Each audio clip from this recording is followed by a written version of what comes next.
ओम नमो भगवते वासुदेवाय नमः। भगवान बृहस्पति देव की पूजा अर्चना के लिए बृहस्पतिवार को व्रत करके बृहस्पतिवार की कथा व्रत कथा सुननी चाहिए। बृहस्पतिवार का व्रत करने और व्रत कथा सुनने से स्त्री पुरुष की सभी मनोकामनाएं पूरी होती है। निसंतान को पुत्र प्राप्ति होती है। परिवार में सुख शांति बनी रहती है। सभी आनंद पूर्वक रहते हैं। तो आइए सुनते हैं बृहस्पतिवार व्रत कथा। हे बृहस्पति भगवान, आपसे हाथ जोड़कर प्रार्थना है कि इस कथा को जो भी भक्तगण सुन रहे हैं उनके घर में धन धान और यश की वृद्धि हो। साथ ही माताओं और बहनों को अखंड सौभाग्यवती होने का आशीर्वाद प्रदान करें। कथा प्रारंभ करने से पहले एक बार प्रेम से बोलिए, बृहस्पति भगवान की जय हो, विष्णु भगवान की जय हो, माता लक्ष्मी की जय हो। और वीडियो को एक लाइक करके कमेंट बॉक्स में लिख दीजिए, बृहस्पति भगवान की जय हो। प्राचीन समय की बात है, भारत में एक राजा राज करता था। वह बड़ा प्रतापी तथा दानी था। वह नित्य प्रतिदिन मंदिर में भगवान दर्शन करने जाता था। वह ब्राह्मण और गुरु की सेवा किया करता था। उसके द्वार से कोई भी याचक निराश होकर नहीं लौटता था। वह प्रत्येक गुरुवार को व्रत रखता एवं पूजन करता था। हर दिन गरीबों की सहायता करता था।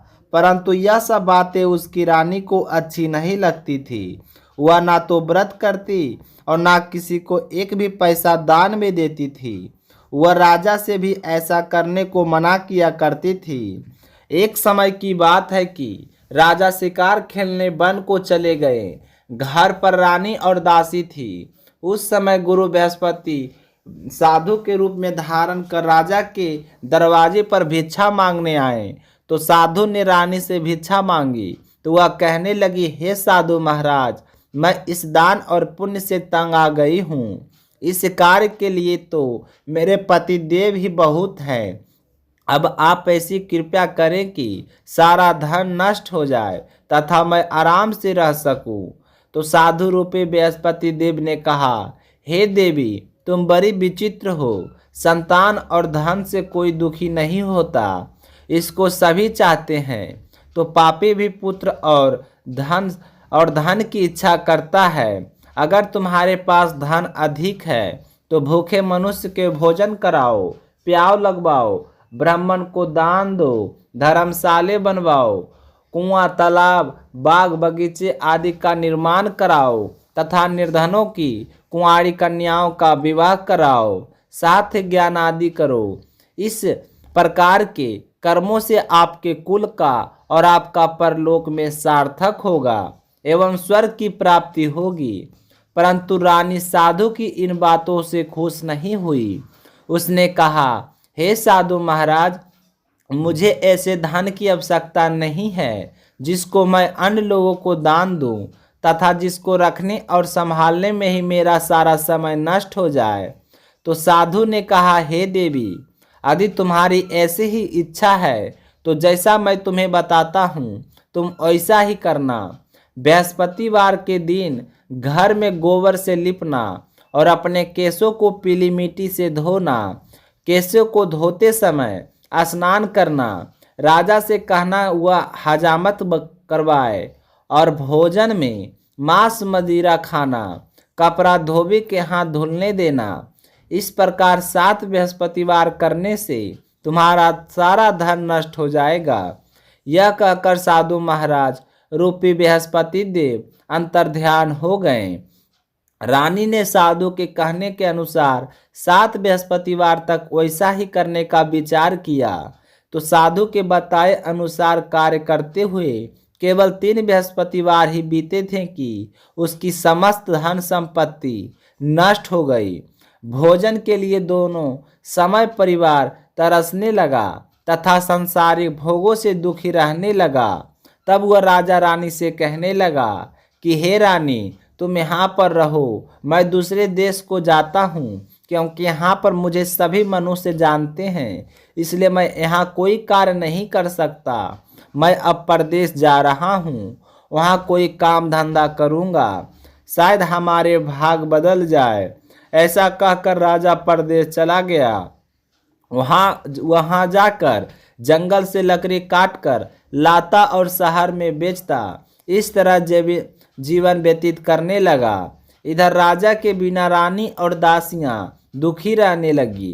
किसी दिन भोजन मिलता और किसी दिन जल पीकर ही रह जाती।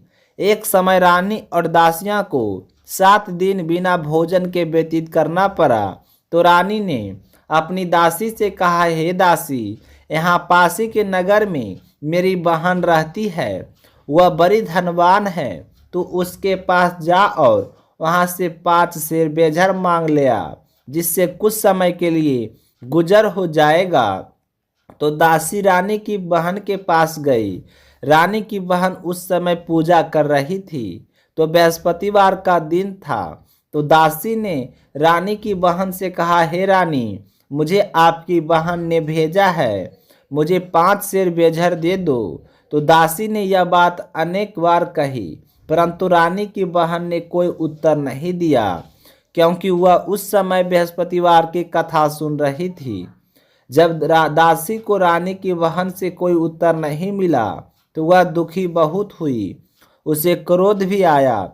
वह लौटकर रानी से बोली, हे रानी, आपकी बहन बहुत ही धनी स्त्री है, वह छोटे लोगों से बात भी नहीं करती।